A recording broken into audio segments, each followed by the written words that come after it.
तो भगवत पाओ कार्तिकेय अनुप्रेक्षा ग्रंथराज में अब संसार अनुप्रेक्षा के पश्चात एकत्व अनुप्रेक्षा, ये अगली अनुप्रेक्षा का चिंतन हम सब लोगों को करना है।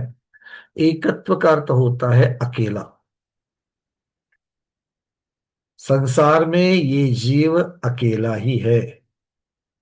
पक्का?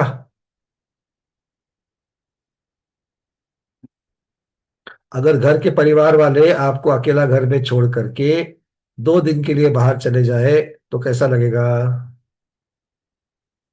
तब लगता है मैं अकेला हूं, मैं अकेला हूं, मैं अकेला हूं, हाँ ना?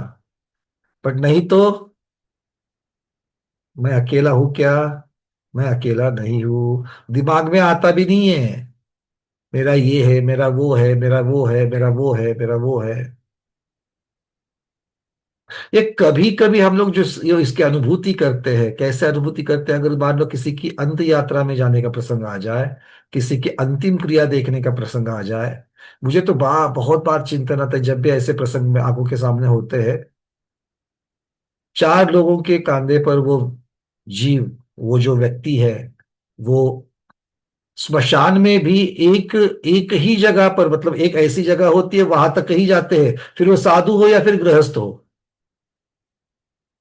उसके पश्चात जो अंत्य विधि की जगह है, जहां पर फिर वो लकड़ी का अंत्य विधि हो, लकड़ी के द्वारा जो अंतदाह किया जाता है वो वाली पद्धति हो, आजकल की आधुनिक वाली इलेक्ट्रिक वाली विद्युत दाहिनी आदिया हो, कुछ भी हो। विद्युत दाहिनी में तो ये और भी प्रकृष्टते से समझ में आता है, क्योंकि उस पार्थिव शरीर को एक स्ट्रेचर के ऊपर लिटाया जाता है, और फिर वो जो ट्रॉली है वो धीरे धीरे धीरे धीरे धीरे उस गुफानुमा विद्युत दाहिनी में प्रवेश कर जाती है। उसका दरवाजा भी उतना ही खुला रहता है जिसके अंदर उतनी ट्रॉली प्रवेश कर सके। और जैसे ही ट्रॉली अंदर चली जाती है, वो एक विधि, एक पद्धति, उसका यंत्र होता है, उसको वो दबाते हैं ताकि वो पार्थिव शरीर अंदर रह जाए और ट्रॉली बाहर आएगी। ट्रॉली भी बाहर आती है, वो भी अंदर नहीं जाती है। मतलब जो ट्रॉली अंत में आपको उस जगह में विद्युत दाहिनी में पहुंचाती है, वो भी बाहर निकाली जाती है, और वो पार्थिव शरीर वहां पर अकेला ही रहता है और दरवाजा बंद होता है। कोई है साथ में? जिनके कांधे पर चढ़ करके आप आए हो, जो आपको अंत में नमोकार महामंत्र भी सुना रहे थे, आपके अपने थे। क्या मां के साथ में बेटा जाता है? मां के साथ में बेटी जाती है? अच्छा, माता पिता के सामने अगर हो ना हो, पुत्र या पुत्री, इनकी मृत्यु हो जाए, तो क्या मां चाह करके भी उस पुत्र या पुत्री के पार्थिव शरीर के साथ में अंतिम क्रिया के लिए अंदर जा सकती है? उसका अंत संस्कार होगा? नहीं। कोई भी किसी के साथ नहीं जाता है। अगले भव में जीव को अकेला ही जाना पड़ता है। एक गति से दूसरे गति में जीव अकेला ही भटकता है। मान लीजिए, जिन्होंने गृहस्थी के 50 साल एक साथ गुजारे हैं, ऐसे पति पत्नी हैं, बहुत कम होते हैं। किंतु 50 वर्ष जिनकी वैवाहिक जीवन के लिए हो चुके हैं, ऐसे पति और पत्नी, इनमें से अगर मान लो किसी का चरम शरीर है, चतुर्थ काल की कथा है समझ लो, और वो जो पति है वो दीक्षा लेकर के चले गए, उनका अंतिम भव है, वो दीक्षा लेकर तप करके श्रेणी आरोहण करके केवल ज्ञान को पा करके निर्वाण को भी प्राप्त हो गए, तो पत्नी बोल सकती है कि अरे 50 साल मेरे साल में रहे थे, 50 साल मेरे साथ में रहे हो, मैंने खाना खिलाया पिलाया है तुमको, आप अकेले मोक्ष कैसे जा सकते हो? मुझे भी, मैं आपकी अर्धांगिनी हूं, मुझे भी मोक्ष में लेके जाना ही पड़ेगा। जैसे यात्रा पर, टूर पर, कहीं पर दूसरी जगह पर पिकनिक के लिए आप जिद करके जा सकते हो, ऐसी जगह पर जा सकते हो कि जिद करके कि मैं अर्धांगिनी हूं? नहीं जा सकते। इसका अर्थ ये होता है कि हम सब जगह पर अकेले हैं। भले हम एक समुदाय में रहते हैं, एक परिवार में रहते हैं, एक समाज में रहते हैं, फिर भी हम इस संसार में अकेले ही हैं। माता के पेट से जब जन्म लिया, भले आपको भाई बहन हो, जन्म के समय कितने लोगों ने जन्म ले लिया? आपके जन्म के समय, अरे जुड़वा भी है तो भी एक के पश्चात एक आता है। जुड़वा भी है तो भी एक के पश्चात एक आता है। तो जन्म के समय भी अकेला है, मृत्यु के समय भी अकेला है। जब कोई व्याधि हो जाए, जब कोई व्याधि हो जाए,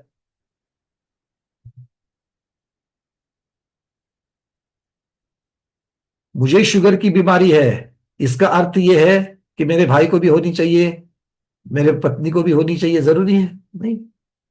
रोग की वेदना कौन सहन कर रहा है? बाकी लोग आपको सहानुभूति दे सकते हैं, आपके साथ सहानुभूति रख सकते हैं। ये इतना क्यों कर रहा हूं मैं, इतनी सारी डिटेल्स में क्यों जा रहा हूं? क्योंकि आप और हम रोजमर्रा की जिंदगी में ये जानते हुए भी इस चिंतन में नहीं जाते, और इसीलिए ये चिंतन करने का क्लास है, इसलिए हम चिंतन कर रहे हैं। सही है ना? क्यों स्मिता दीदी? ब्लड प्रेशर जिसका बढ़ता है वो अकेले का बढ़ता है क्या सबका बढ़ता है? नहीं, अकेला, हम सब अकेले हैं। कितना भी सोचो, हम सब अकेले हैं। भले अंजलि दीदी आपको हर रोज साथ में आ रही है, सब जगह आ सकती है? नहीं आ सकती। आचार्य भगवान कहते हैं, जन्म के समय अकेला, मृत्यु के समय अकेला, बचपन, यौवन, पूरी जिंदगी में अकेला। बाकी तो विवक्षा से आपके साथ में जुड़े हुए यात्री है, वो अपना अपना समय हो गया कि अपनी अपनी गति को निकल करके जाएंगे। अच्छा, अभी अभी हमने चर्चा की थी 50 वर्ष वैवाहिक जीवन एक साथ निकाला। ये जरूरी है कि पति देव बन जाए तो पत्नी भी देव बन जाए, देवगति को जाए? जरूरी है? नहीं। अच्छा, मान लो दोनों भी देवगति चले गए, हमारे जैसे प्रतिभाधारी दाम्पत्य बैठते हैं यहाँ पर बहुत सारे, मियां बीवी दोनों प्रतिभाधारी है, दोनों अनुव्रती है, दोनों देवगति जाएंगे पक्का। पर क्या दोनों एक ही पटल में जाएंगे? क्या दोनों एक ही विमान में जन्म लेंगे? जरूरी है? नहीं। तो इस प्रकार से ये बहुत अलग अलग जगह पर अकेला उत्पन्न होता है, अकेला ही शरीर को ग्रहण करता है, अकेला ही शरीर को त्यागता है, अकेला ही संसार में भटक रहा है। इस प्रकार की ये एकत्व भावना जो है, अभी भी बहुत सारी चीजें हैं, ऐसी सारी चीजें अभी बताऊंगा तो गाथा के अंदर क्या देखेंगे, आचार्य भगवान यहाँ पर क्या कह रहे हैं उसको भी देखेंगे। भूमिका यही है, किंतु एक बहुत छोटी सी आगे आने वाली, अभी लगातार तीन जो एकत्व, अन्यत्व और अशुचि, ये तीन भावनाएं जो है बहुत छोटी छोटी भावनाएं हैं, ज्यादा गाथाएं नहीं है इसके अंदर, किंतु ये बहुत महत्वपूर्ण गाथा है। ये बहुत महत्वपूर्ण, कम गाथाओं में पूरा सार इसको भर दिया है। क्या कह रहे हैं आचार्य भगवान? इको जीवो जायदी, गाथा क्रमांक 74। इको जीवो जायदी, इको गब्भमिगिन्ह दे देहम, इको बाल जुवाणो, इको बुड्ढो जरा गहियो।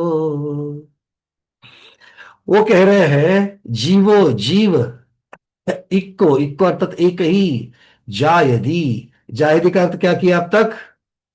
जायते उत्पद्यन्ते, उत्पन्न होता है, अकेला ही उत्पन्न होता है। इक्को, अकेला ही, गब्भमी देहम गिन्ह दे, गर्भ में देह को अर्थात शरीर को ग्रहण करता है। आप दूसरे के शरीर की आहार वर्ग का ग्रहण तो नहीं करते हो? दूसरे के थाली का ग्रास खा सकते हो? दूसरे के थाली का ग्रास खा सकते हो, हाँ या ना? हाँ, विवाह पद्धति में वो एक क्रिया भी रहती है, मियाँ बीवी एक ही थाली में भोजन करे, या फिर माँ अपने बेटे का या बेटी को जो भी खिलाया है उसका बचा हुआ एक आध ग्रास खा लेती है। तो दूसरे की थाली में फिर भाई भाई भी मजाक मजाक में दूसरे की थाली का एक आध ग्रास उठा सकते हैं। बट ये शरीर को लगने वाली नौकर वो पुद्गल वर्गना है। क्यों लीला दीदी? आप अपने ही शरीर को लगने वाली ग्रहण करती है, क्या बेटे के लिए, बिटिया के लिए, बहू के लिए, पति के लिए, जिसके लिए भी लगती है, परिवार वालों के लिए उनके शरीर की ग्रहण करती हो क्या? कर ही नहीं सकते। तो ये शरीर को भी अकेला ही ग्रहण करता है। आचार्य कहते हैं कि इस शरीर को ग्रहण करता है। तो शरीर को ग्रहण कितनी बार किया अब तक?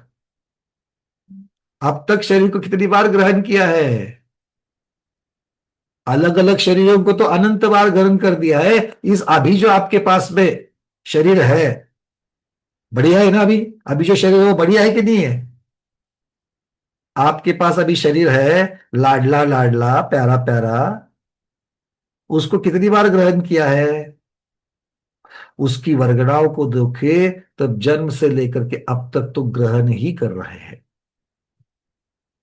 प्रति समय ग्रहण कर रहे हैं। और आगे क्या कहते हैं? इक्को बाल जुआनो, अकेला ही बालक, वो एक ही बालक होता है। अगर उसकी अपेक्षा से वर्णन करें तो वो एक ही बालक है वहां पर।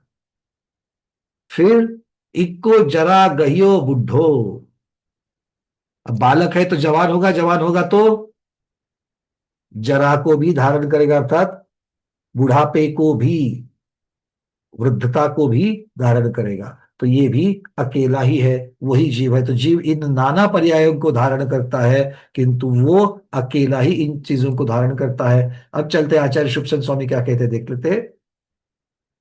एक जीव जायते, एक गर्भे गृहात देहम, एक बाल युवा, एक वृद्धा जरा ग्रहित, जायते उत्पद्यन्ते। मुझे शुभचंद स्वामी इस चीज के लिए हमेशा याद रहेंगे। सब जगह पर जायते का अर्थ, कितना कॉन्फिडेंस है उनको स्वाध्याय के ऊपर, ये पक्का भूल जाएंगे। ऐसा कॉन्फिडेंस चाहिए आचार्यों में। देखो सब जगह पर वो बता रहे हैं जायते उत्पद्यन्ते, जहां जहां पर शब्द आ गया वहां पर, मतलब हमारे आचार्य हमको कितना जानते हैं, है या ना? और हमको अच्छी तरीके से कौन जान सकता है? अपने ही जानते हैं। जो हम पर करुणा करते हैं वही जानते हैं। आचार्य भगवान कह रहे हैं, कह जायते उत्पद्यन्ते, कह कौन जाता है, कौन उत्पन्न होता है? जीवहा। जंतुरेक अद्वितीय एव नान्यः, गृह्याति अंगीकरोति, ग्रहण करता है, अंगीकार करता है, किसका? कम, किसका? देहम शरीरम, देह का अर्थात शरीर का। क्व, कहां पर करता है? गर्भे मातृ जठरे, माता के उदर में, गर्भ में करता है। एक एवं बालः शिशु, बाल अर्थात शिवा, शिशु अवस्था को धारण करता है। एक एव युवा, यौवन अवस्था को धारण करता है। यौवने नान्त्यंत शादी, एक एव वृद्धा जरा ग्रहिता, स्थविरः जरा जर्जरितः एक एव, वृद्धाप काल से जर्जर होता है वो भी अकेला ही उसको, शरीर को धारण करता है। आचार्य भगवान हमें यहाँ पर ये सारी चीजें कह रहे हैं। अब चलते हैं गाथा क्रमांक 75 की तरफ। इक्को रोई, अब अकेला क्या क्या करता है, सारी गाथा चल रही है अकेले वाले की। इक्को रोई सोई, इक्को तप्पे ईमान से दुखे, इक्को मरदी बड़ाओ, नरय दुहम सहद इक्को वी। इक्को रोई सोई, अकेला ही रोगी होता है। रोई का अर्थ होता है रोगी, और सोई शोक सहित भी होता है। अकेला ही रोग सहित होता है, अकेला ही शोक सहित होता है। अब हम रोग सहित को तो पक्का समझ गए कि अकेला ही बीमार पड़ता है ना? जरूरी नहीं कि बाकी सब हो जाए, किंतु शोक अकेले को ही होता है क्या? सोचो, अकेले को ही शोक होता है क्या? शोक होता है तो आपके साथ में बाकी लोग भी दुखी होते हैं, क्या लगता है? आचार्य भगवत लिखते कि अकेला ही शोक युक्त होता है। क्यों अर्चना दीदी, क्या लगता है? वंदना भैया जी, सिर्फ मरण के शोक की बात नहीं कर रहे हैं यहाँ, हर टाइप के दुख में जो आपको बहुत सुंदर, शोक कर वो। बहुत शोक अकेले मृत्यु का नहीं होता है, शोक बहुत सारी चीजों का होता है। अगर दूसरा कोई अपमान करे तो, अच्छा आपका अपमान हो जाए तो आपके बच्चों को अच्छा लगता है कि बुरा लगता है? उनको भी तो बुरा लगता है, तो उनको भी तो शोक हो रहा है। आपके सगे जो है, सगों वालों को तो अलग अलग जगह पर हो सकता है, पर आचार्य लोग यहाँ पर अकेला क्यों कह रहे हैं? अकेला इसलिए कह रहे हैं कि आपको जितना शोक होता है उतना ही शोक दूसरे को होवे, ये जरूरी नहीं है। अगर एक पिता की मृत्यु होती है तो दो बेटे हैं, दो बेटों को एक ही समय में एक ही प्रकार का शोक होवे, ये जरूरी नहीं है। दोनों को शोक होता है, अत्यंत शोक हो सकता है, दोनों लाडले थे, किंतु एक समय में जब ये शोक होता है तब दूसरे को भी शोक होवे, ये जरूरी नहीं है। क्यों? क्योंकि मेरा शोक मेरा है। अकेली चीज कब हो सकती है? मनीषा दीदी बिल्कुल ठीक, तीव्रता कम ज्यादा हो सकती है। तो मेरी तीव्रता मेरे समय में जब भी हो रहा है वो मुझे ही हो रहा है। बात समझ में आ गई? तो जो शोक मुझे जो शोक हो रहा है उससे दुखी कष्टी मैं ही हो रहा हूं, इस प्रकार से आचार्य कह रहे हैं। फिर क्या कहते हैं? वह इक्को, वही जीव, मानसे दुखे, मानसिक दुख से तप्पेयी, तप्तायमान होता है, कष्टी होता है, संतृप्त होता है। इक्को मरदी, वह ही एक जीव मरता है। इक्को भी, और क्या बोल दिया यहां पर? इक्को भी वराओ नरय दुहम सहदी। कितनी बड़ी बात बोली। जब नरक जाता है तो दीन होकर के नरक के दुख को भी सहता है। नरक के दुख को, एक के दुख को दूसरा दुख वाला सहेगा? हर कोई अपना अपना ही दुख सहेगा। मनुष्य मानुष हो या चारों गति के जीवों के लिए लगाना, ये सिर्फ मनुष्य के लिए नहीं लगाना। हम लोग मनुष्य के दृष्टांत जल्दी समझते हैं, अनुभव कर सकते हैं, इसलिए उसकी चर्चा कर रहे हैं। तो ये में देखो, देवों में देखो, देव और देवी की चर्चा करो तो देवी क्या कहेगी? मैं भी तो देवगति में आ गई, पर ये देखो देव की आयु सागर में और मेरी आयु पल्ले में। दुख होगा कि नहीं होगा? बोलो, दुख होगा कि नहीं होगा? ऐसे समझ लेना कि आपके पति और आप, या एक पति पत्नी अभी जो इस भव के हैं, वो दोनों अगले भव में, मैं ये नहीं चाहता कि अभी की पत्नियां अगले भव में भी पत्नी बने, मतलब इसलिए कि उनकी भी स्त्रीलिंग की विच्छुत्ति हो जावे, इस भावना के साथ में मैं कह रहा हूं। कुछ गलत अर्थ मत निकालना, नहीं तो आप बोलोगे कि भैया क्या पीछा छुड़ा चाहते हो। नहीं, मैं नहीं, मैं थोड़ी, क्या कोई पूरी दुनिया पीछा छुड़ाना चाहती है कि नहीं है? किस चीज का? अरे नहीं भाई, पत्नियों का पीछा थोड़ी बोल रहा हूं मैं, इस संसार का पीछा छुड़ाना चाहते हैं। तो आचार्य भगवान कह रहे हैं यहां पर कि अगर मान लो कि पति पत्नी दोनों भी अगर स्वर्ग जावे और पत्नी वहां पर देवी ही होवे, तो उसको लगेगा कि नहीं लगेगा? हम दोनों भी मनुष्य से देव में आ गए, इनको तो सागर की आयु मिल गई, सागर तक भोग करेंगे, और मेरे को सिर्फ पल्ले की, पल्ले सागर के सामने बहुत टुच्चा होता है, बहुत छोटा होता है। लगेगा कि नहीं लगेगा? हाँ। एक देव को दूसरे देव को देख करके तो हाँ लगता ही जलन होती होती। तो आचार्य भगवान कहते कि ये सारे दुख जो है, सभी गति के जो दुख है, वो सभी गति के दुख अकेले। तिर्यंश में भोजन का दुख, जन्म के साथ जिस माता पिता के उदर से जन्म लिया, वहां पर तो भाई बहन वाली कोई तो जानवरों में तो होता ही नहीं है, किंतु जिसने भी लिया था तो उसका जीवन अलग है, इसका जीवन अलग है, इसके दुख अलग है, उसके दुख अलग है। इसका पेट भरे तो उसका दूसरे का पेट भरेगा कि नहीं भरेगा मालूम नहीं, दोनों अलग अलग जगह पर है। तो इसलिए हर एक गति में जीव जो दुख भोग रहा है वो अकेले ही भोग रहा है। गाथा क्रमांक 75, आचार्य भगवान शिवचंद स्वामी उसकी छाया करते हैं। एक रोगी शोकी, एक तप्यते मानसे दुखे, एक स्त्रियते वराकः, नरक दुखम सहत एकोपी। एक एव जीवः रोगी रोगाक्रांतः, रोग से आक्रांत होता है अकेला। एक एव शोकी, शुचाक्रांत, शोक से ऐसा आक्रांत होता है, अकेला ही होता है। मानसे दुखे तप्यति, तापम संतापम गच्छति। ऐसा मानसिक दुख को भोगता है कि उससे वो स्वयं तप जाता है, स्वयं संताप को प्राप्त होता है। एक एव श्रियते मरण दुखम प्राप्ति, मरण के दुख को भी अकेला प्राप्त करता है।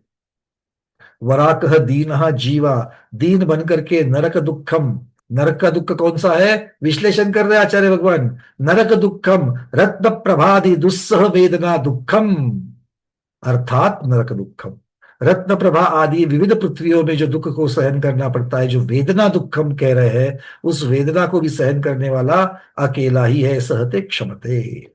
अब चलते हैं गाथा क्रमांक 76 की तरफ। आचार्य भगवान कह रहे हैं, अब पुण्य और पाप का संचय भी अकेला ही करता है। क्यों? पति ने पुण्य किया तो पत्नी पुण्य करती है, ऐसा होता है क्या? कौन बोला 16% उसके ही होते हैं? अनुमोदन ना करे तो मिल जाए भाई, ऐसे नहीं मिलेंगे, है ना। हाँ, वो वारसा हक से जो मिलते वो नहीं मिलेंगे। कृतकार्त अनुमोदना से कुछ ना कुछ तो करना पड़ेगा। इक्को संचदि पुण्यम, इक्को भुंजेदि विविह सुरसोखम, इक्को खवेदि कम्मम, इक्को वियपावये मोक्षम। इक्को अकेला ही पुण्य, पुण्यम संचदी पुण्य का संचय करता है। इक्को वही एक जीव, विविह सुर सोखम, अनेक प्रकार के सुर अर्थात देवगति के सुख को भोगता है, भुंजेदी भोगता है।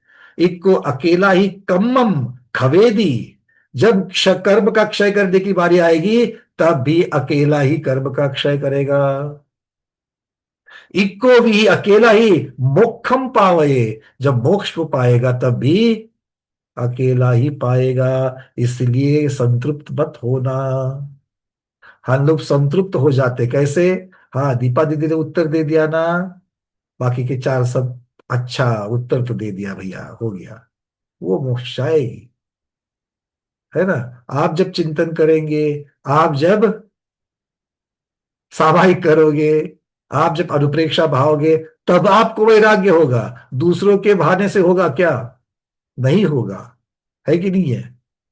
मैं हमेशा यही सोचता हूं, आप लोग उत्तर दे रहे हो तो चिंतन आपने किया है, तो चिंतन आपने किया तो मैं मोक्ष जाऊंगा क्या? नहीं, मुझे अपना अपना चिंतन करना पड़ेगा। क्यों प्रमोद जी? ऐसा ही करना पड़ता है ना। आपके भी जब स्वाध्यायी ही सामने बैठे हुए हैं, आपको जब आपके स्वाध्याय में उत्तर देते हैं तो क्या आप संतुष्ट हो जाते हैं उससे? भाई एक सुख अलग चीज चीज का है, इनको पढ़ाया था, इनको समझ में आ गया, एक सुख अलग है, बट अपना अपना चिंतन सबको करना ही पड़ेगा। आचार्य भगवान कहते हैं मोक्ष को भी अकेले ही जाओगे, ठीक है ना। हाँ, मोक्ष को अकेले अकेले जाएंगे, फिर जाकर के वहां पर सिद्धशिला पर आराम से गप्पे मारते बैठ सकते हैं। गप्पे मारोगे क्या सिद्धशिला के ऊपर जाकर के? नहीं, क्या करना है फिर? क्या करोगे सिद्धालय में जाके, क्या करोगे? बोलो तो। यहां पर खाली 2 घंटे बैठे तो बोर हो जाता है, हाँ या ना। कुछ तो चर्चा चाहिए, टीवी तो चाहिए, बात करने के लिए तो कोई चाहिए। अकेले 2 घंटे घरे में बैठोगे तो बोर होते कि नहीं होते हो? हाँ, होते हैं। फिर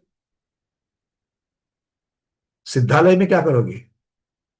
वहां पर तो है अनंत अनंत आजू बाजू में, पर बोलते नहीं किसी से, बातें नहीं करते किसी से। ना टीवी है, ना सीरियल है, ना किताबें है, ना भोजन है, ना शादी ब्याह है, ना परिवार वाले हैं। तो क्या करना है सिद्धालय में जाकर के? ऐसी जगह जाना चाहोगे क्या? जाना चाहोगे? क्यों चेतना दीदी, क्यों जाना चाहोगी वहां पर? क्या है ऐसा सिद्धालय में? आयतन आत्मा का चिंतन करना। अब वो तो यहां भी कर सकते हो। नहीं, वहां अलग होता है भैया जी। अच्छा, चिंतन है ही नहीं दीदी वहां पर। चिंतन जो मन के द्वारा कर रहे हो, वो मन तो निकलने वाला है, वहां चिंतन करने के लिए मन है ही नहीं आपके पास, क्या होगा वहां पर? आत्मा में लीन रहते हैं। अच्छा मीनाक्षी दीदी, क्या करोगे जाकर के सिद्धालय में? जरा वहाँ पूछ तो दे। निराकुलता रहती है वहाँ। नहीं, आप क्या करना चाहोगी वहां पर? उसने वहाँ कोई काम भी नहीं है तो क्या हाँ, करेंगे। तो क्यों जाना है वहां पर? फिर कुछ काम ही नहीं है तो जाना क्यों है वहां पर? कोई टेंशन नहीं, कोई नहीं, कहीं नहीं, हाँ, तो निराश। टेंशन नहीं इसलिए जाना है वहां पर, यहाँ पर टेंशन ही टेंशन है। देखो यहाँ के सुख जो है वो बाधित सुख है, थोड़े समय के सुख है यहाँ के। और वहां पर निराबाध, कोई अड़थड़ा नहीं, कोई बीच में अंतराय नहीं, कोई अड़ंगा नहीं। और कितने समय के लिए? अनंत समय के लिए। ऐसा ही सुख हमें चाहिए, इसलिए तो वही जाना है। शुभचंद स्वामी कह रहे हैं, एक संचिनोति पुण्यम, एक भुनक्ति विविध सुर सौख्यम, एका क्षपयति कर्म, एकोपि च प्राप्नोति मोक्षम। एक एव पुण्यम शुभ कर्मम सम्यक्त्वम व्रतदानादि लक्षणम संचिनोति संग्रही करोति। पुण्य का अर्थ समझ लेना, पुण्य किस चीज को कह रहे हैं। आपके दिमाग में पुण्य की पता नहीं क्या क्या क्या क्या कल्पनाएं रहती है, इसीलिए ऐसा कौन सोच रहे हैं? शुभचंद स्वामी, मैं नहीं। मैं तो आप लोगों को जानता हूं, और शुभचंद स्वामी ठीक से नहीं जानते ना, तो उनको मालूम नहीं कि आप पुण्य के बारे में क्या जानते हो, इसलिए वो अपनी अपनी यहां पर अपना क्लियर कर रहे हैं। पुण्य प्राप्त करते मतलब क्या करते हो आप लोग? तो कहते पहले सम्यक्त्वम, और सम्यक्त्व के बाद व्रत दान, आगे क्या? आदि लक्षणम संचिनोति संग्रह करोति। सम्यक्त्व, व्रत और दान, तीन चीजें कह रहे हैं। तो सम्यक्ति हो, बोला हाँ। व्रती हो, आप अपना देख लो, दान तो करते ही करते हैं। ठीक है, तो जो चीज अभी तक रह गई है उसके ऊपर हमको फोकस करना है, आया ना? हाँ। और जिनका ये तीनों भी हो गया है, वो व्रत अगर अनुव्रत है तो महाव्रत की तरफ जाना है। अगर महाव्रती हो तो आज नहीं तो कल हो ही जाओगे, तो क्या हो गया, खत्म, मोक्ष हो गया? नहीं, महाव्रत धारण करने मात्र से होगा थोड़ी। महाव्रत के बाद में प्रमत्त से अप्रमत्त बनने का हमारा फोकस होना चाहिए, कि मैं ज्यादा से ज्यादा अप्रमत्त प्रमाद को कैसे छोड़ू। और अकेली डायरेक्टली छूटेगी क्या प्रमाद? पहले उनको मंद करना पड़ेगा, प्रमाद को मंद करना पड़ेगा। और प्रमाद को मंद करना है तो क्या करना पड़ेगा? अब ये मत बोलो राग द्वेष को बंद करना, वो तो पर्यायवाची हो गया। प्रमाद को मंद करना है महाव्रत धारण करके, तो क्या करना पड़ेगा? हाँ, अलका दीदी।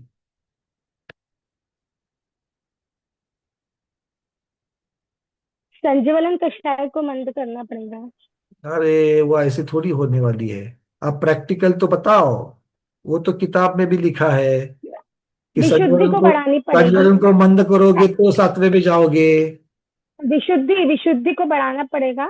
और क्या करना पड़ेगा? विशुद्धि को तो, राग तप द्वेष वाली करके बद्धता तो विशुद्धि, हो ही गई, तो विशुद्धि बढ़ गई। तप करके विशुद्धि को हेमांगी बढ़ाना। दीदी। जो आवश्यक बनाए हैं महाव्रती के, उसको एकदम एकाग्र होके वो आवश्यक पूरा करना बहुत पड़ेगा। बढ़िया, मतलब क्या? व्रतों को धारण किया, समिति का पालन किया, दंडों का त्याग किया, कषायों का निग्रह किया, और पंचेंद्रिय विषय को जय किया। ये सब करोगे ना, तब धीरे धीरे प्रमाद से अप्रमादी बन जाएंगे। भाई समझ में आ गई बात? क्योंकि सभी चीजें थियोरेटिकली नहीं चलेगी, कर्णानुयोग से नहीं चलेगा ना। अकेला कर्णानुयोग से मोक्ष होता तो फिर चरणानुयोग की बात ही नहीं आती। अकेले निश्चय, जन्म से ही निश्चय को प्राप्त करते तो व्यवहार की चर्चा ही नहीं होती। बिना व्यवहार के निश्चय को पाओगे क्या? व्यवहार में भी अटकना नहीं है, और सिर्फ निश्चय निश्चय भी नहीं करना है। इससे चर्चा से ज्यादा व्यवहार का पालन करते हुए निश्चय को प्राप्त करना है। अच्छा, अप्रमादी हो गए तो और क्या करना है? अप्रमादी हो गए तो शुक्ल ध्यान के इतनी विशुद्धि बनानी है कि शुक्ल ध्यान हो जाए, और फिर शुक्ल ध्यान के बलबूते आगे बढ़ना है। आगे बढ़ते हैं, आचार्य भगवान कह रहे हैं, एक एव पुण्यम शुभ कर्म सम्यक्त्व व्रतदानादि लक्षणम संचिनोति संग्रही करोति। एक एवं भुंक्ते विविध सुर सौख्यम। अब विविध सुर सौख्य की क्या परिभाषा कर रहे हैं? चतुर्निकाय देवानाम अनेक प्रकार सुखम। चारों प्रकार के देव किस किस प्रकार से सुख को प्राप्त करते हैं, वो सारे सुख जो है वो अकेला प्राप्त करता है। एक एव शपक श्रेण्यामारूढ़ सन कर्म ज्ञानावरणादिकम क्षपयति क्षयम करोति। शपक श्रेणी के ऊपर भी अकेला ही आरूढ़ होता है, आरूढ़ होकर के घाती कर्मों का नाश करता है, क्षय करता है। अपि पुनः फिर एक एव सकल कर्म विप्रमुक्तः, ऐसे ही आगे बढ़कर के बचे हुए अघाती कर्मों का भी नाश करके सभी कर्मों का सकल कर्म विप्रमुक्तः, सभी कर्मों से विप्रमुक्तः, कैसे मुक्त होना है? ऐसे मुक्त होना है कि वापस बंधन में ना पड़े, ऐसे मुक्त होना है। विप्रमुक्तः प्राप्नोति, क्या है? मोक्षम प्राप्नोति लभते, सन मोक्षम सकल कर्म विप्रमुक्ति प्राप्नोति लभते। तो मोक्ष भी इसी प्रकार से अकेला ही प्राप्त करता है। चलते हैं गाथा क्रमांक 77 के पास। और क्या अकेले अकेले करते हैं? सुयनोपिच्छन्तो विहुण, सुयनोपिच्छन्तो विहुण दुःखलेशं पृथक्कदे गहिदुम् एवं जानन्तो विहु तो विमत्तम न छंडेई। सुयनो, सुयन मतलब स्वजन, मतलब कौन है? कुटुंबी, परिवार। इनके भी जब ये जीव दुख में फंस जाता है, जब दुखी होता है, तब उसको पिच्छन्तो विहु, देखता हुआ भी, मतलब स्वजन कुटुंबी दुखी जब हो जाते हैं, जब दुख में फंस जाते हैं, तब उनको देखता हुआ भी दुख लेसंपि, दुख का लेश भी गहिंदुम ग्रहण करने को न सक्कदे, समर्थ नहीं होता है। एवं जानंतो भी, इस तरह प्रत्यक्ष रूप से जानता हुआ भी, ममत्तम न छंडे, कुटुंब से ममत्व नहीं छोड़ता है। अपना ही दुख, आजू बाजू में हमारे कितने भी कुटुंबी जन हैं, तो भी अपना दुख अपना ही स्वयं को ही भोगना पड़ता है। ये जानता हुआ भी, ये जानता हुआ भी कुटुंब के बारे में ही सोचता रहता है, कुटुंब के दुख से और भी दुखी होता है, और पहले स्वयं के दुख से दुखी, अब कुटुंब के दुख से दुखी। इतना होकर के ये दुखी होकर के भी कुटुंब से ममत्व नहीं छोड़ता, ममत्तम न छंडेई। कितना जबरदस्त मोह होगा ना, हाया ना, कितना जबरदस्त मोही होगा वो जीव। वो हम और आप नहीं, वो जीव बोल रहे हैं। आप और हम अपने कुटुंब के प्रति मोही है क्या? है मोही? अच्छा, बड़े प्रामाणिक है हमारे सामने, हाँ बोल रहे हैं। अगर है तो, समझ में आ रहा है तो बहुत अच्छी बात है, क्योंकि लोगों को समझता ही नहीं है कि मैं अपने कुटुंब के प्रति ममत्व मोह रखते हुए ही मैं दुखी हो रहा हूं। जिसको ये समझ में आ गया बीमारी क्या है, तो औषधि भी करना पड़ेगा कि नहीं करनी पड़ेगी? क्या है औषधि? उस रोग को ही उखाड़ देते हैं। मोह नाम की जो दुख है, जो दुख देने वाला रोग है, उसको ही उखाड़ देते हैं। किया, प्रयास किया? इतने दिनों में जो चर्चा चल रही है, आपका, आपके कुटुंब के परिवार के प्रति व्यवहार तो नहीं बदलना चाहिए। जो सहकारिता, जो उपयोगिता, जो प्रेम, सौहार्द वो था, वो तो बना ही रहना चाहिए। नहीं तो हम कषाय संकलिश परिणाम वाले हो जाएंगे, उसका कोई मतलब नहीं है। हमें द्वेष नहीं करना है, ना ही राग करना है। किंतु जितना उनकी वजह से सुखी या दुखी होते थे, जितना उनकी वजह से सुखी और दुखी होते थे, उतना अब नहीं होना है। अगर मान लीजिए किसी पोते की वजह से, बेटे बहू की वजह से हम बहुत सुखी हो रहे थे, उनके यश कीर्ति से हम सुखी हो रहे थे, सावधान, किसी का भी यश कीर्ति हमेशा के लिए नहीं बनी रहती है। कल अगर उनका यश कीर्ति हो जाए, अपयश आ जाए, तो आप उनके साथ दुखी हो जाओगे। यश कीर्ति किसकी है? आपकी है। बोलो। तो वे इतने सुखी क्यों हो रहे थे कि आगे चल करके दुखी होना पड़े? क्योंकि जितना ममत्व बढ़ाएंगे उतना वो दुख का कारण होगा। संलेखना के समय नमोकार मंत्र नहीं दिखेगा, पोते पोती कहा है यही दिखेगा। हाँ या ना? अरे बस थोड़ा सा और जीते तो पोते के शादी में नाचती थी, है ना? पोते की शादी में नाचना होता है, पोती की शादी में नाचना होता है। और थोड़ा जीती तो क्या हो गया? जीने की इच्छा हो गई। और अगर ऐसी कोई घटना, दुखद घटना, स्वजनों के बारे में देख करके क्या सोचते हैं? अरे ये दिन देखने से पहले मैं मर क्यों गई? मरने क्यों नहीं गई? मतलब फिर मरने की आकांक्षा। और जीवित मरणाशंसा, मित्रानुराग, सुखानुबंध, क्या है ये सब? क्या है? संलेखना के अतिचार। तो ये सारे मेरी संलेखना में साधक है क्या बाधक है? अगर बाधक है, सचमुच में उमा स्वामी महाराज को मानते हो, पूजपात स्वामी की वाणी को मानते हो, तो फिर विचार करना शुरू करो। ये मेरे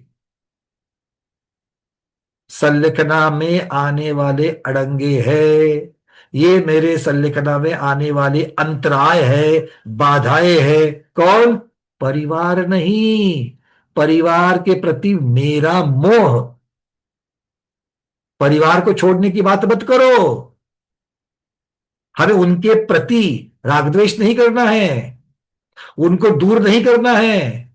उनको दूर करोगे तो अंत में नमोकार कौन सुनाएगा? यहां पर कुटुंबी भी हो गए और साधु भी आ गए, सब आ गए इसमें। तो हमें उनके प्रति सौहार्द तो रखना ही रखना है, किंतु अपने अंदर जो दोष है, हमारे अंदर क्या दोष है? वो ममत्व भाव। ये मेरे है, ये मेरे है, ये मेरे है, ये मेरे है। कल मुझे छोड़ करके चले गए। होता है बहुत बार। जिंदगी भर जिन बेटा बेटी के बिना आपने एक यात्रा तक नहीं की, ना एक पिकनिक आपने करी है, वही बड़े होने के बाद जब अपने मित्रों के साथ, दोस्तों के साथ का जब पिकनिक पर जाते हैं, अकेले पिकनिक पर जाते हैं, आपको छोड़ करके ही जाते हैं। दोस्तों के साथ जब जाते हैं तब तब मन में आता है कि नहीं आता है? अरे आज तक तो मैंने इसको छोड़ करके एक निवाला तक नहीं खाया, इसको छोड़ करके कभी मैंने कहीं दूसरी जगह अपना एंटरटेनमेंट नहीं किया है। आज ये मुझे छोड़ करके जा रहा है और जा करके पिकनिक बना करके सुखी भी हो रहा है। ऐसा जब भी बुरा लगो ना, ऐसा जब भी बुरा लगे ऐसे प्रसंगों में, तब थोड़ा सा मुड़ करके अपने माता पिता की तरफ देख लेना। क्या हमने हमने अपने जीवन भर अपने बच्चों को तो हमारे सुख दुख में सब जगह पर साथ लिया, सुखों में साथ लिया, बट क्या अपने माता पिता को हर एक पिकनिक में शामिल किया था? अपने माता पिता को हर एक प्रवास में आदि शामिल किया था? देखो तो नहीं। हम अपने बच्चों के प्रति जितने सेंसिटिव होते हैं उतने माता पिता के प्रति नहीं होते। इसका कभी चिंतन देखा है आपने? कभी इसको अनुभव किया है कि नहीं किया है?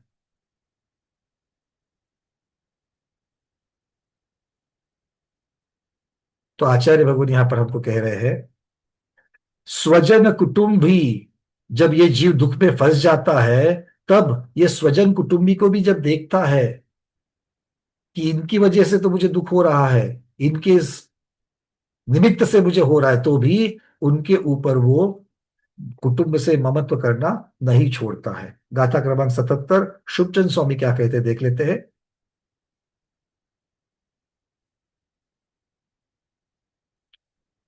स्वजनः पश्चन्नमी खलु न दुःखलेशमपि शक्नोति ग्रहीतुम् एवं जाननपि खलु ततः अपि ममत्व न त्यजति अपि पुनः शक्नोति समर्थो भवति न ग्रहीतुं लातुं किम दुख लेशम स्वकीय जनजाता सात लेशम कनिकाम कह सुजनोपि। सुजन कौन है, कुटुंबी कौन है, मातृ पितृ भ्रातृ पुत्र पुत्रस्त्यात्म जनोपि। अपि शब्दात अन्योपि, जो मित्र परिवार है उसको भी इसमें ले लेना।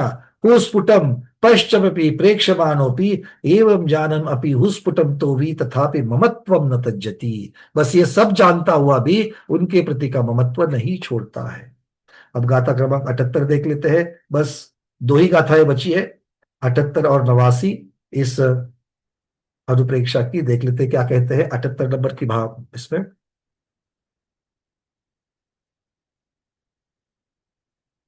मतलब ये अकेले के बारे में, कुटुंबी के बारे में अभी हमने क्या देखा कि जब दुख को भोगने की बात आती है तो अकेला ही दुख भोगना है। मेरे कुटुंबी भी मेरा दुख साझा नहीं कर सकते, मेरे दुख के सहभागी नहीं हो सकते हैं। ये मालूम होते हुए भी, इसका अनुभव करते हुए भी वो उस कुटुंब के प्रति ममत्व को नहीं छोड़ता, ये आचार्य भगवान कह रहे हैं। अब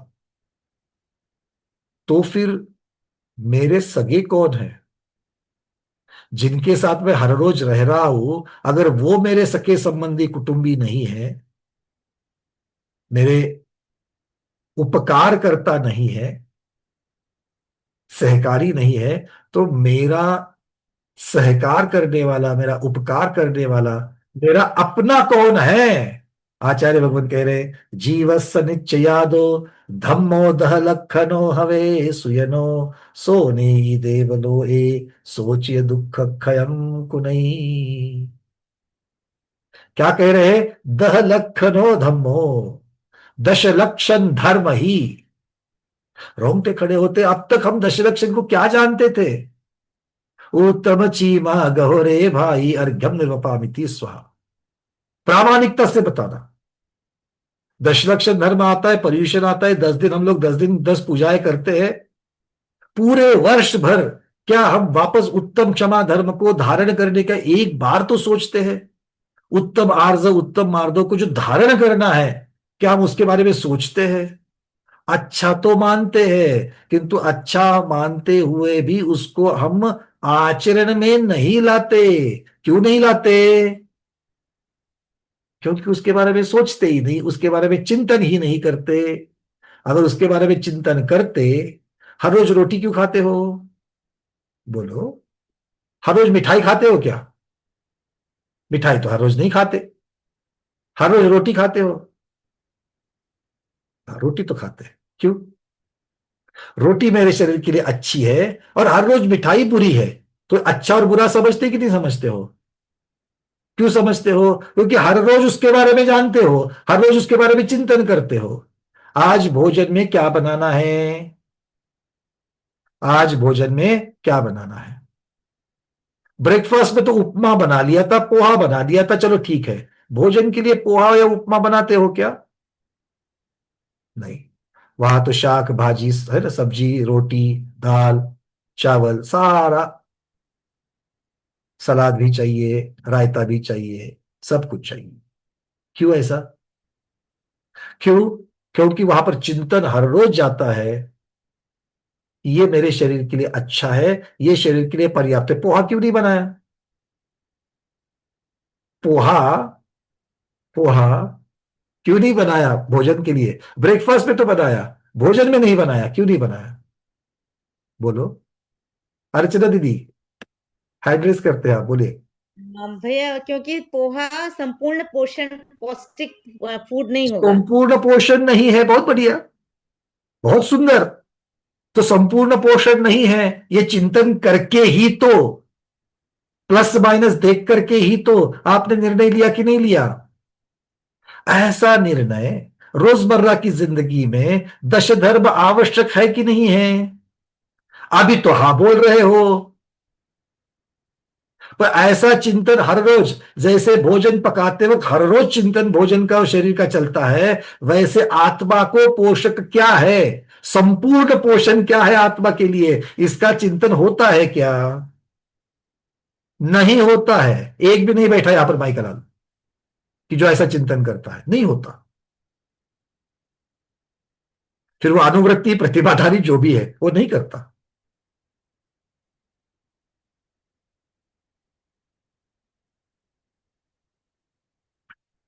प्रतिमाधारी भी दूसरा तीसरा जो भी हो, जो शोध का भोजन कर रहे हैं, कुएं का हो या जो भी आप जल लेते हो, आप अपने व्रतों में अतिचार ना लगे इसके लिए हर रोज सावधान रहते कि नहीं रहते हो? जरूर रहते। चेतना दीदी को देखो, मीनाक्षी दीदी, हमारे सारे प्रतिभाधारी को देखो, कोई चीज डालते हो तो अरे ये मर्यादा वाली है क्या? नहीं, चलो मर्यादा खत्म हो गई, आज इसको नहीं पकाना है, बाजू करते। इतना जब सावधान शरीर के प्रति हो, व्रतों के बारे में हो, उतना फिर आत्मा के बारे में क्यों नहीं?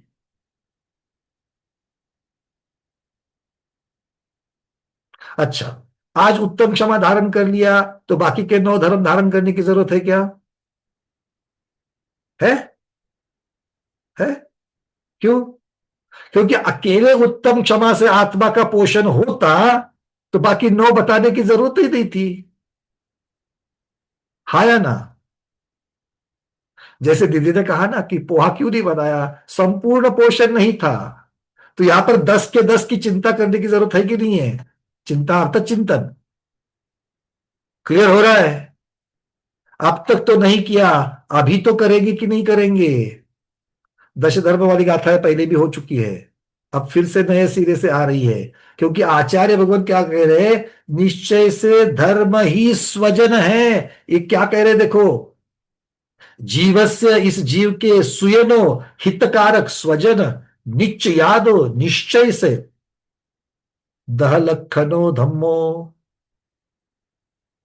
दशलक्षण धर्म ही जीव का स्वजन है, हमारा सगा संबंधी कोई है तो दशलक्षण धर्म है, इतना महत्वपूर्ण है। आपके सगे संबंधी कुटुंब आपके लिए सब सर्वतोपरि है कि नहीं है?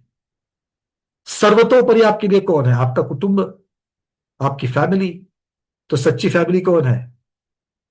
ये 10 धर्मों की फैमिली हमारी सच्ची फैमिली है। क्यों? ऐसा क्यों? वो कहते सो वो धर्म ही देवलोए नहीं, देवलोक को हमें लेकर के जाएगा। अब बाकी 3 गतियों में देवलोक को क्यों लेके जाना है? क्यों लेकर के जाना है? क्योंकि यहां पर तो अभी तो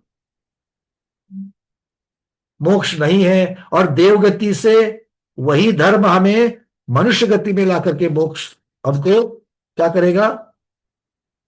मुक्त कराएगा। और वही धर्म, सोचिए, वही धर्म दुखम खयम पुनहि, दुखों का क्षय करने वाला अर्थात मोक्ष को देने वाला है। संसार दुखत सत्वान यो धरत्युत्तमे सुखे, दिशयामि समीचीनम धर्मम कर्म निवर्हणम। संसार दुखत सत्वान यो धरत्युत्तमे सुखे।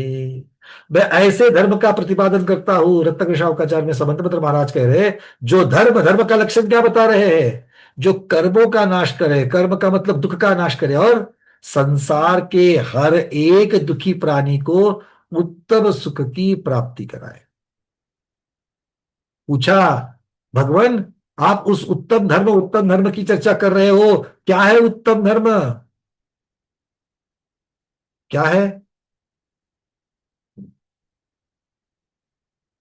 क्या है? अगली गाथा याद आ रही किसी को?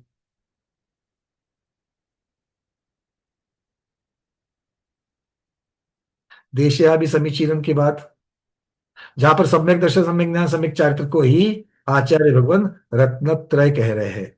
वीरेंद्र कुमार जी बोलिए। वंदना साहब। सदृष्टि ज्ञान वित्तानि धर्मं धर्मेश्वरा विदु यदीयत्यनेकानि भवन्ति भवपद्धति। पद्धति।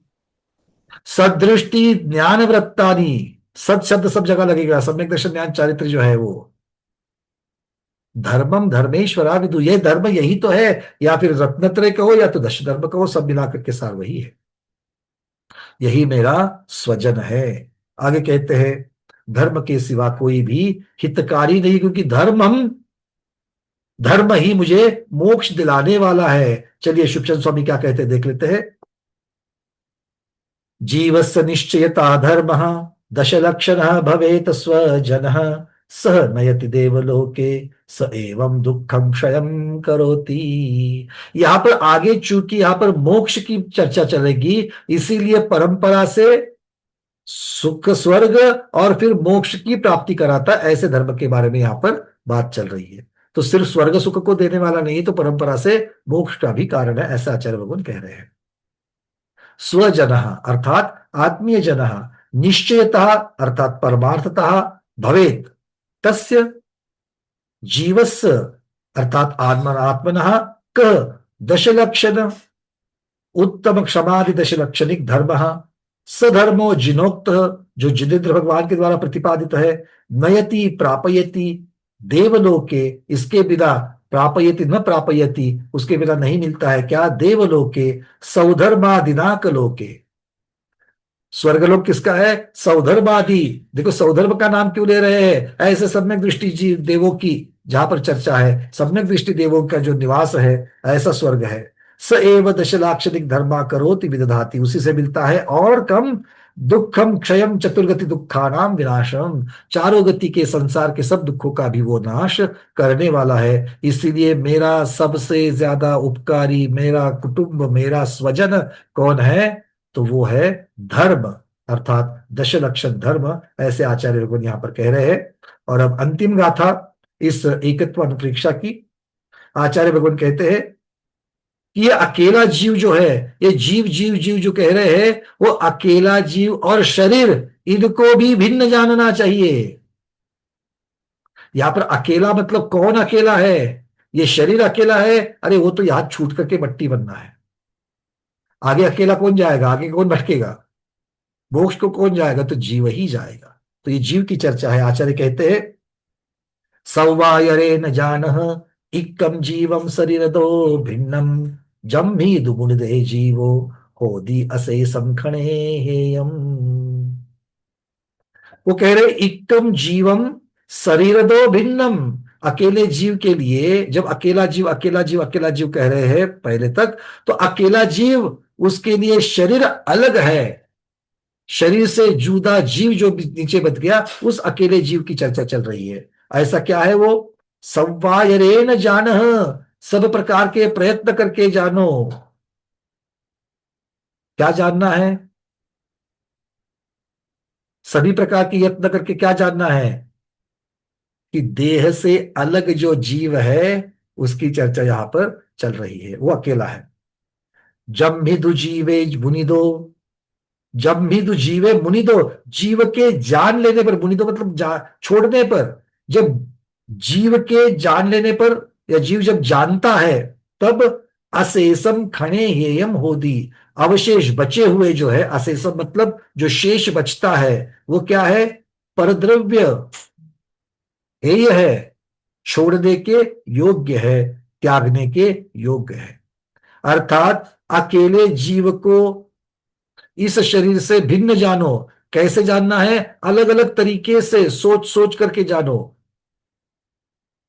अलग अलग तरीके के यत्न प्रयत्न करके चिंतन करके जानो कि जीव अलग है, ये शरीर भी अलग है। और ऐसा जान लेने पर, ऐसा जान लेने पर ये जो आत्मा जो अलग दिख रही है उसको छोड़ करके शेष सभी जो है ये त्यागने के योग्य है, छोड़ने के योग्य है, ये हमको पता चल जाएगा। बट जिसको त्यागना है वो त्यागने के योग्य है, ये तो पहले पता होना चाहिए। अब तक तो मैं अकेला हूं, मैं अकेला हूं, मैं अकेला हूं ऐसा कहते कहते हो सकता है कि हमारी भ्रांति बन जाए, मैं अकेला मतलब कौन? तो ये जीव और ये शरीर, मैं अगर इसको ही मैं मान रहा हूं, तो अगर इसको ही मैं अकेला मान रहा हूं तो बोले रुक जाओ, पूरा काम नहीं हुआ है। कुटुंब आदि से तो आपने छुटकारा पा लिया, ममत्व पा लिया, अब इस शरीर के ऊपर का भी ममत्व छोड़ना है। क्यों? क्योंकि ये भी त्यागने के योग्य है। ये आप नहीं हो, आप अलग हो और ये अलग है, ये त्यागने के योग्य है, इसलिए इसको छोड़ना चाहिए। आगे बातें समझ में क्लियर हो रहा है? चलिए शुभचंद स्वामी अभी क्या कहते हैं देखते हैं। मतलब क्या है कि जीव जब आत्म स्वरूप को जानता है, जीव जब अपने स्वयं के जीव द्रव्य को जानता है, तब परद्रव्य शरीर से लेकर के बाकी जितने भी है वो परद्रव्य है, वो परद्रव्य भासते हैं और परद्रव्य त्यागने के योग्य है। ऐसा आचार्य भगवान यहाँ पर कह रहे हैं। अब शिवचंद्र स्वामी यहां पर क्या कह रहे हैं देखते हैं। सर्वादरेण जानित एकम जीवम शरीरता भिन्नम यस्मिन् तुन्याते जीवे भवति अशेषम क्षणेयम्। सर्वादरेण समत्योद्यमेन जानिहि विद्धि एकमाद्वितीयं जीवं चिदानंदम ईदृशम शरीरतः नो कर्म कर्मादे भिन्नम पृथक तपुनः यस्मिन् जीवे शुचिद्रूपे ज्ञाते सति क्षणे क्षणतः अशेषम शरीर मित्र कलत्र धन धान्यादि सर्वम। शेष कौन बचता है?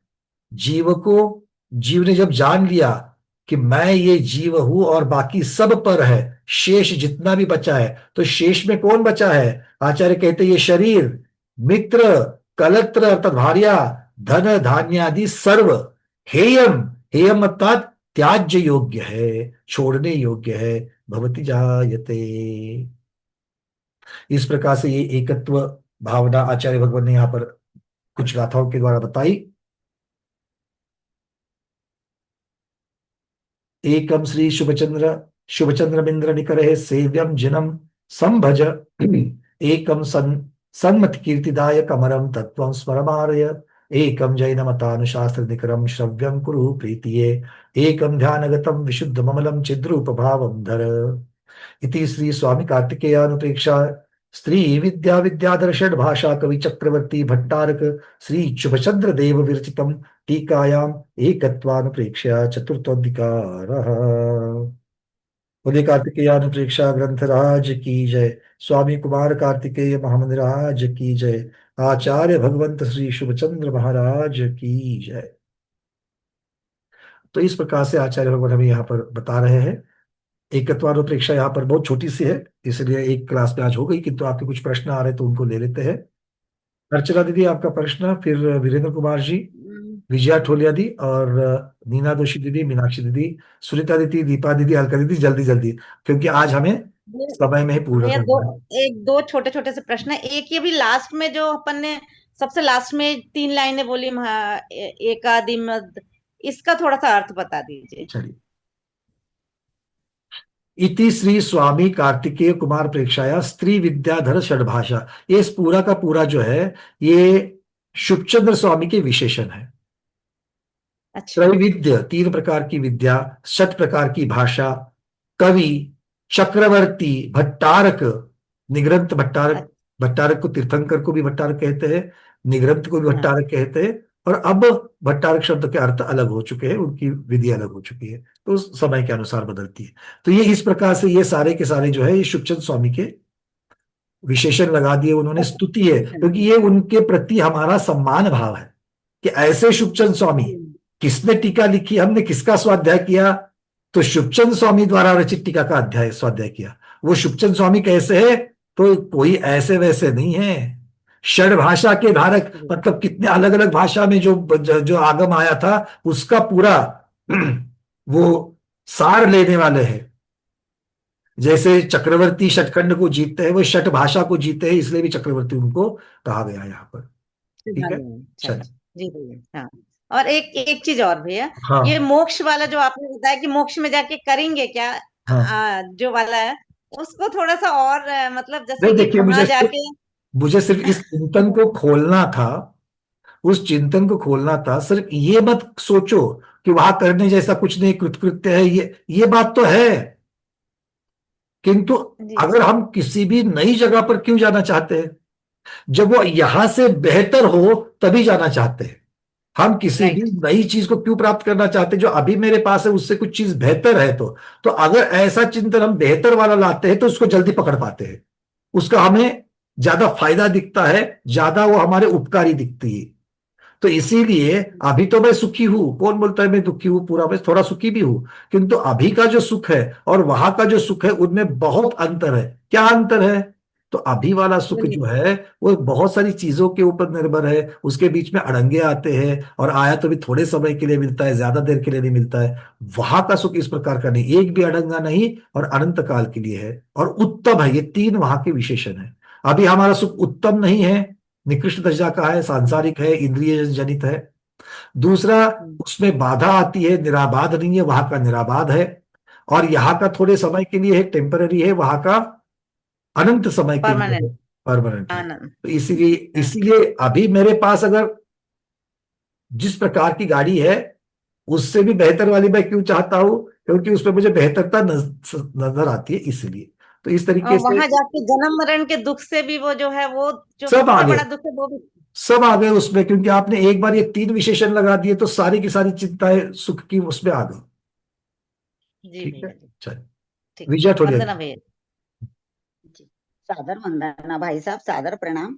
मेरा आगे। प्रश्न तो कुछ नहीं था, लेकिन एकत्व भावना के लिए जो समय सारजी में आचार्य कुंद कुंद देव ने लिखा है, वो बैठता है क्या, ये पूछना चाह बोलिए रही बोलिए, थी। बिल्कुल बोलिए। अहमिको खलु शुद्धो दंसन नानमयो सदारुवि नवि अत्थि मज्ज किंचिवि अन्नम परमाणुमितम पी। ये पूछना चाह रही थी, ये ठीक रहेगा? एकत्व भावना रत्नत्रय इसमें। स्वरूप के बारे में ही कुंदकुंद स्वामी वहां पर कह रहे हैं, रत्नत्रय स्वरूप के बारे में ही कह रहे हैं। उसी चीज को यहाँ पर आप सिमिलरली लगा सकते हो, यहाँ पर भी दशलक्ष धर्म के बारे में कहा है, वहां पर रत्नत्रय के बारे में कहा है, अर्थ तो वही है। क्योंकि जी जी। रत्नत्रय में सम्यक दर्शन के बिना कुछ नहीं होना है, सोच सही है, ज्ञान अपने आप सही हो जाएगा, और आचरण फिर आपको उसके अनुसार करके चलना है, मोक्ष के अनुसार। यहाँ पर दशलक्ष धर्म कब धारण करेगा, सही सोच है तभी, ज्ञान तो अपने आप सही हो ही जाएगा। और इसको धारण करना, दश धर्म को धारण करना ही सही आचरण, सही व्रत है। जी जी।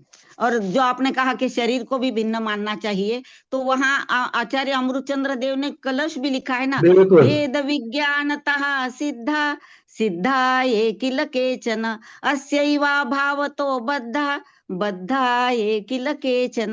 बहुत सुंदर, प्रणाम भाई साहब। बहुत सुंदर दीदी। देखिए यही बात हमको बताती है, अभी जो थोड़ी देर पहले बात चल रही थी, अभी जो हमने कार्तिकायन प्रेक्षा में जो किया है, वो सारा व्यवहार वर्णन की अपेक्षा से हम उसकी तरफ मुड़ रहे हैं, और आप जो बता रही वही निश्चय को हमें प्राप्त करना है, वो हमारा अंतिम ध्येय है कि उसको हमको टारगेट लेना है। जी, बट करूं याद आ गया तो कैसे, बोल दिया भाई साहब। पर सादर प्रणाम। करूं कैसे, उसको पाऊं कैसे, उसको पाऊं कैसे, मुझे पाना तो है पर रास्ता मालूम नहीं है। रास्ता व्यवहार दिखाता है, क्या चाहिए ये निश्चय बताता है, और रास्ता हमें व्यवहार दिखाता है। इसीलिए व्यवहार को धारण करना है, और व्यवहार को धारण करके जल्दी जल्दी निश्चय को प्राप्त करना है, व्यवहार में ही अटकना नहीं है। ये भी महत्वपूर्ण है। मीनाक्षी दीदी, अगला प्रश्न। वंदना भैया, और 75 में मरोदी वराओ का अर्थ क्या है? एक मिनट, 75 नंबर को निकालने दीजिए मुझे। वरावो नर ये दुहम सहदी बोल रहे हैं ना? एक को मरदी वराओ। हाँ, वराओ का चाहिए कि एक वर्दी का चाहिए? वराओ। वराओ मतलब दीन होना, दीन होना। दीन होना। और नरय दुहम सहदे मतलब नरक के दुख को, नरक के दुख को असहाय होकर के, दीन होकर के वो सहन करता है, इस प्रकार से और करता है। 79 में मुनिदे का अर्थ? छोड़ना होता है, त्याग करना है। सो एक 79 को देखू मैं। जम्मम जम्मी दू मुनिदे जीवो। जीवे, हाँ। हाँ, यह यहाँ पर देखिए, जब जीव मुनिदे यहाँ पर जानना, जानने की अपेक्षा से कह रहे हैं, जब जीव जान लेता है, इस प्रकार से। ठीक है दीपा दीदी।